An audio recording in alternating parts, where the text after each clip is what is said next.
नमस्कार, लोकसमत न्यूज में आपका स्वागत है। आपके साथ मुझे स्वामी। न्यूज बुलेटिन में आज हम बीकानेर संभाग में राजस्थान की प्रमुख खबरों को देखेंगे। खबरों की जानकारी के लिए जुड़े रहे लोकसमत न्यूज चैनल के साथ। शुरुआत करेंगे खबरों की। बिंजवायला से संवाददाता शिषपाल तेरपुरिया ने बताया कि बिंजवायला कैंचिया मार्ग पर एक दर्दनाक हादसा हो गया। गांव बिंजवायला के निकट बीती रात सड़क हादसे में 3 युवकों की मौत हो गई। युवकों के शवों का आज पोस्टमार्टम करवा दिया गया। थाना प्रभारी करतार सिंह ने बताया कि हादसे में कार सवार गांव 47F निवासी मनप्रीत सिंह, गांव 48 LNP निवासी मांगीलाल लूना व प्रदीप सिंह पुत्र प्रहलाद सिंह की दर्दनाक मौत हो गई। इनकी बोलेनो गाड़ी खड़े ट्रक में जा भिड़ी, जिससे गाड़ी ट्रक के नीचे घुस गई, जिससे तीनों युवकों की दर्दनाक मौत हो गई। ये तीनों युवक शादी समारोह से बिंजवायला की तरफ आ रहे थे। कैंचिया मार्ग पर खड़े ट्रक में पीछे से कार भिड़ गई, जिसमें तीनों की मौत हो गई। पुलिस ने मौके से फरार हुए ट्रक को बीती रात ही पकड़ लिया था। ट्रक चालक के खिलाफ लापरवाही से वाहन चलाने के आरोप में मुकदमा दर्ज किया गया है। बढ़ते हैं अगली खबर की ओर। श्रीगंगानगर में भारतीय ट्रेड यूनियन केंद्र सिट्टू जिला कमेटी वे जिला 3 व्हीलर यूनियन इंटर के कार्यकर्ताओं के द्वारा संयुक्त रूप से केंद्र सरकार द्वारा रक्षा मंत्रालय के तहत 220 पुराने भारतीय आयुध कारखानों को 7 निगमों में विभाजित कर निजीकरण करने के निर्णय के खिलाफ आज कलेक्ट्रेट के समक्ष प्रदर्शन किया गया व मोदी सरकार के खिलाफ जमकर नारेबाजी की गई।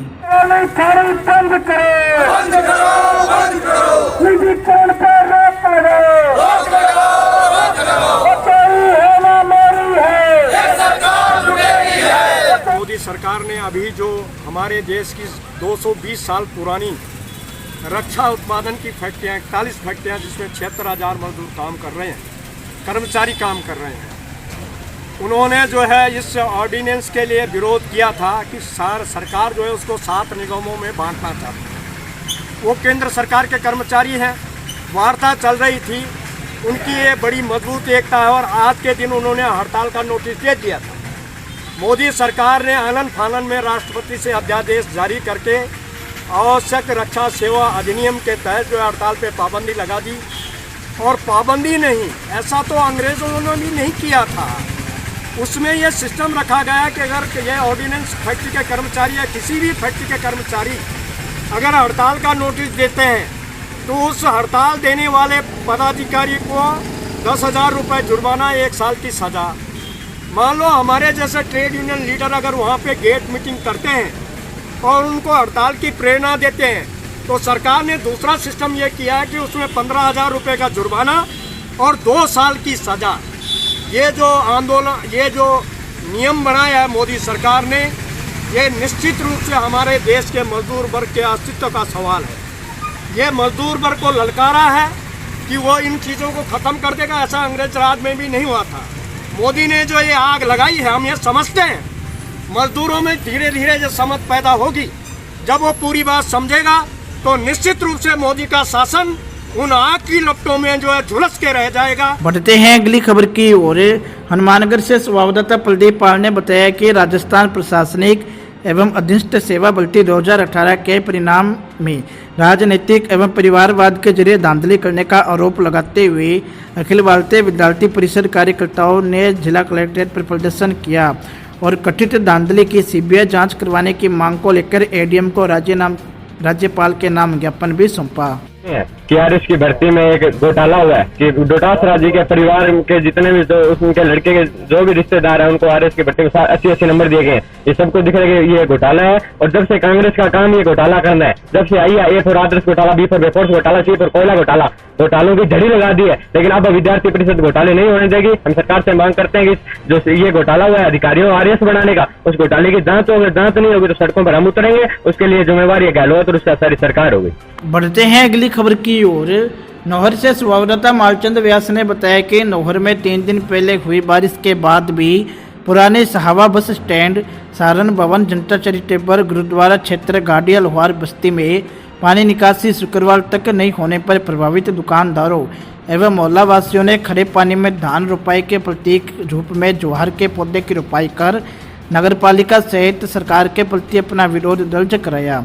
स्थानीय पीड़ित दुकानदारों ने पालिका के उदासीन रवैये के खिलाफ तथा सत्तासीन किसी भी प्रतिनिधि द्वारा अभी तक शुद्ध न लेने पर अपनी पीड़ा जाहिर कर चिंता व्यक्त करते हुए बताया कि कस्बे में जरा सी बारिश से हमारी जिंदगी कैदियों से भी बदतर हो जाती है। ना काम कर सकते हैं, ना ही घरों से बाहर निकल सकते हैं। बार बार नगर पालिका प्रशासन को अवगत करवाने के बावजूद भी पानी निकासी ना होने से रोजमर्रा की दुकानदारी प्रभावित होने, खरे पानी में फैल रहे बदबू से अनेक बीमारियों के उत्पन्न होने की आशंका प्रकट की। तरह समस्या के समाधान नहीं होने पर पीड़ितों को साथ लेकर पालिका का घेराव नीति करने की भी चर्चा की। बढ़ते हैं अगली खबर की ओर।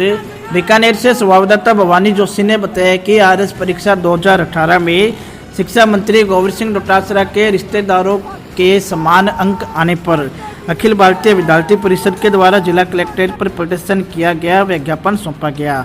तो वही इसी मामले में भाजपा नेता सुरेंद्र सिंह शेखावत के द्वारा प्रेस वार्ता की गई, जिसपे शिक्षा मंत्री पर जमकर हमला बोला गया। राजस्थान लोक सेवा आयोग के आरएस 2018 की भर्ती परीक्षा जो अभी संपन्न हुई है, वो पूरी भर्ती प्रक्रिया संदेह के घेरे में है।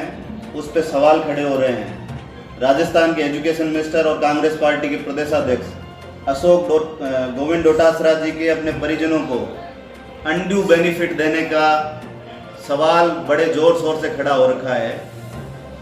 इसके अलावा आरपीएससी में एक ट्रैप की कार्रवाई, इंटरव्यू की कार्रवाई के दौरान हुई और आरपीएससी का एक कर्मचारी जिसका एक आरपीएससी के मेंबर से संबंध बताया जा रहा है, उस पर भी राजस्थान का एंटी करप्शन ब्यूरो जांच कर रहा है। तीसरी बात कि आज एक महत्वपूर्ण समाचार पत्र में इस बात को जोर शोर से उठाया गया है कि एक दलाल आरपीएससी इंटरव्यू के लिए आरपीएससी के एक मेंबर से पैसे की लेन देन की चैट कर रहा है। ये सारी प्रक्रिया सामने आने के बाद हम सब लोगों का मानना है कि ये जो एक ऐसा कमीशन सरकार ने बनाया था कि ताकि योग्यतम और सर्वश्रेष्ठ लोगों का निष्पक्ष चयन हो सके, ऐसे राजस्थान पब्लिक सर्विस कमीशन की विश्वसनीयता पर सवाल खड़े हो गए हैं। दूसरी बात कि केवल इसी परीक्षा में नहीं, जहां जहां साक्षात्कार की अनिवार्यता जिस भी सरकारी भर्ती परीक्षा में होती है, उन सब में इसी तरह का करप्शन होता है, चाहे वो राजनीतिक दबाव के दम पर हो और चाहे पैसे के लेन देन के मामले में। तो आप लोगों के माध्यम से मैं 3 डिमांड करना चाह रहा हूँ।